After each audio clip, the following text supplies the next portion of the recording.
French president हैं वो prime minister Narendra Modi को एयरपोर्ट छोड़ने के लिए आए। ये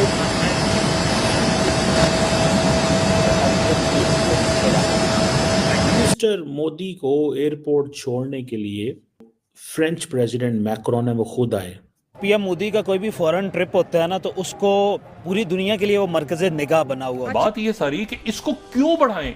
इस किस्म के प्रोटोकॉल्स जो है वो नहीं दिए जाते हैं, लेकिन प्राइम मिनिस्टर नरेंद्र मोदी को ये प्रोटोकॉल दिया। जवाब में मोदी साहब ने इनको इनवाइट किया, भारत की इन्होंने दावत दी।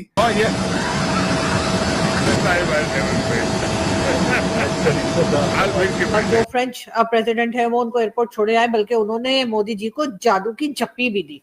जी हम भिखारी एक्सपोर्ट कर रहे हैं। मोदी साहब बैठे थे जब उस समिट के अंदर, उनकी एक साइड पे मैक्रोन थे, यूनाइटेड नेशंस के सेक्रेटरी जनरल थे। तो उससे पोजीशनिंग नजर आती है कि what is positioning of Modi, what is the positioning of India.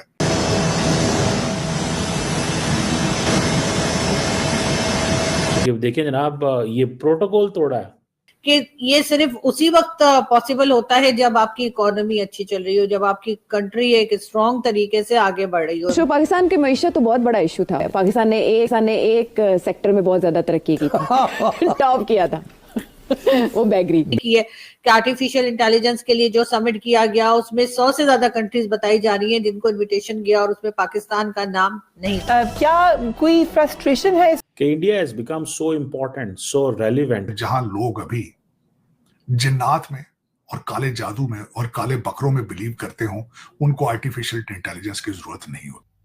हमारे YouTube चैनल हिंदुस्तानी हाइट्स में आपका स्वागत है दोस्तों। Indian prime minister Narendra Modi जब फ्रांस के दौरे के अंतिम दिन फ्रांस से रवाना होने के लिए एयरपोर्ट पर थे तो उनको विदा करने के लिए फ्रेंच प्रेसिडेंट इमैनुअल मैक्रोन खुद उपस्थित थे। गर्मजोशी से दोनों नेता गले मिले और एक दूसरे को गुड बाय कहा।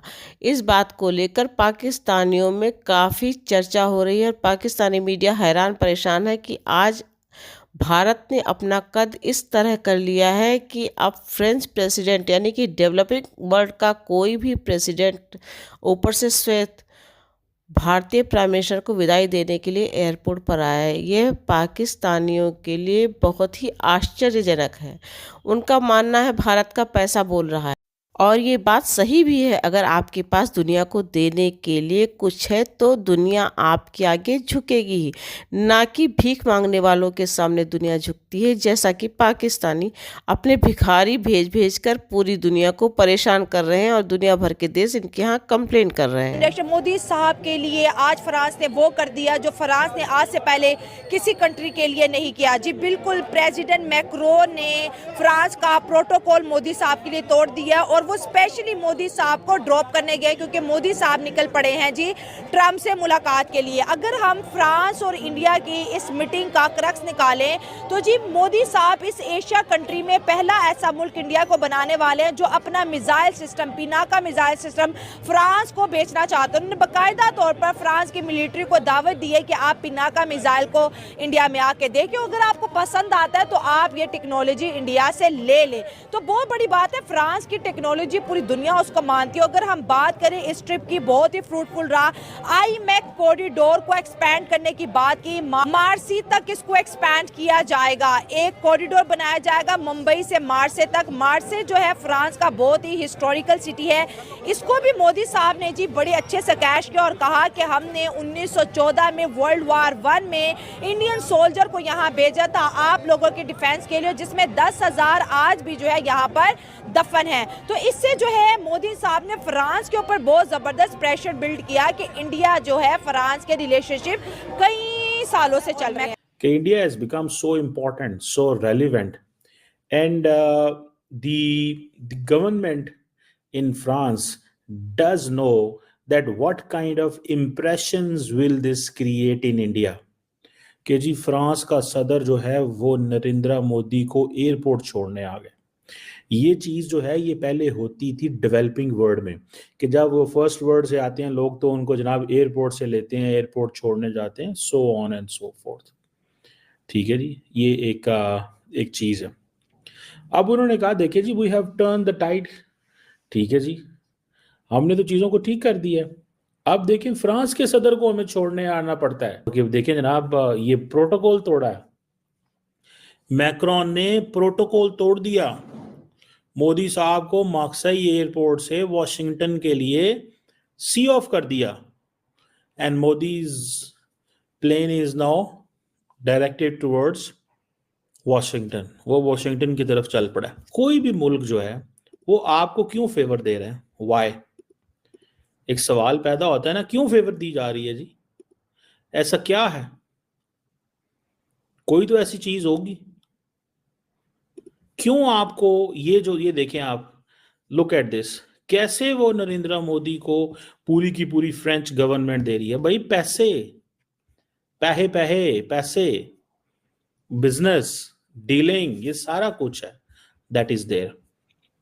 मुझे ऐसे लगता है कि पाकिस्तान को जिस चीज को एड्रेस करना चाहिए, जिस चीज को देखना चाहिए, वो ये है कैसे इंडिया एंड दुनिया करीब हुआ और हम कैसे अपनी वेस्ट के साथ रेलिवेंस क्रिएट कर सकते हैं। मेरे ख्याल है इस पे काम करना चाहिए। मुझे ऐसे लगता है कि पाकिस्तान को इन सारी चीज़ों से it's a lesson to learn कि connect with your people. Modi जाते हैं, कहाँ गए थे, बहरीन या कुवैत गए हुए थे रिसेंटली, तो जाके वहाँ पे लोकल से मिले। He doesn't want to wine and dine with the royals, he want to wine and dine with the local, जो वहाँ पे इंडियंस हैं उनके साथ वाइन एंड डाइन करना चाहते हैं। वो रॉयल्स के साथ नहीं जाना चाहता भाई। वो कहता मुझे कोई इंटरेस्ट नहीं है इन बड़े लोगों से, सो कॉल्ड बड़े लोगों से मुझे कोई इंटरेस्ट नहीं है, मैं इनके साथ नहीं करना चाहता। प्राइम मिनिस्टर मोदी को हर जगह पर बहुत रिस्पेक्ट दी जा रही है, हर कंट्री में जहां वो जाते हैं। असल बात ये है कि जो कि ज्यादा मुझे लगता है कि ज्यादा उस बात में वजन है वो ये कि जाहिर है कि इस वक्त भारत की जो पोजीशन है, भारत की जो इकोनॉमी है, फॉरेन पॉलिसी खास तौर पे, आपकी इकोनॉमी चाहे जैसी भी हो, आपकी इकोनॉमी अच्छी भी होती है, कभी खराब भी होती है, लेकिन आपकी फॉरेन पॉलिसी बहुत इंपॉर्टेंट होती है। और फॉरेन पॉलिसी के लिए भी लोग कहते हैं जी वो तभी बन सकती है जब आपके पास थोड़ा बहुत पैसा हो। लेकिन पैसा चले, थोड़ा बहुत भी जो है वो गुजारे लायक हो, तब भी काम चल जाता है। लेकिन असल में आपकी जो फॉरेन पॉलिसी है वैसी होनी चाहिए कि आपकी सबके साथ दोस्ती हो, आपकी सबके साथ बातचीत हो, चाहे आपको पसंद करें ना करें, आप उन्हें पसंद करें ना करें। लेकिन अनफॉर्चुनेटली हमारे यहाँ जो फॉरेन पॉलिसी बनाई जाती है वो हमेशा से ऐसी बनाई जाती है कि हम सिर्फ दो कैटेगरीज रखते हैं, एक दोस्त और दूसरा दुश्मन। यानी हमारे पास बीच का कोई रास्ता नहीं है, हम कोई ऐसा रास्ता नहीं चुनते जिसमें हम ये कह सकें कि ठीक है ये कंट्री हमारी दोस्त ना सही लेकिन ये हमारी दुश्मन भी नहीं है, हम इनके साथ बिजनेस डील तो कर ही सकते हैं। मगर हमारे साथ ऐसा नहीं होता। हमने हमेशा से दो ही कैटेगरीज रखी है, एक दोस्त और दूसरी दुश्मन। अगर कोई दोस्त है तो वो ऐसा दोस्त है कि हम उसके लिए हर वक्त खड़े रहते हैं और हम कहते हैं जी हम तो इनके साथ खड़े हैं, हम इनके साथ हर चीज में।